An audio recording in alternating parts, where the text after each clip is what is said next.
അമ്മമാർ ഡോക്ടറായാൽ ഡോക്ടറെ 2 ദിവസമായിട്ട് ഭയങ്കര തലവേദന പനിയൊക്കെയാ.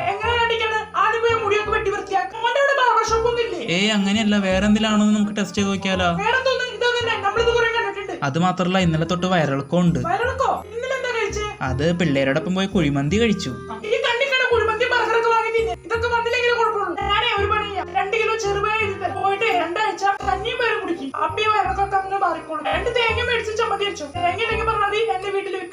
അമ്മമാർ വക്കീലായാൽ അവൻ മുടി നടത്തിക്കുന്ന കണ്ട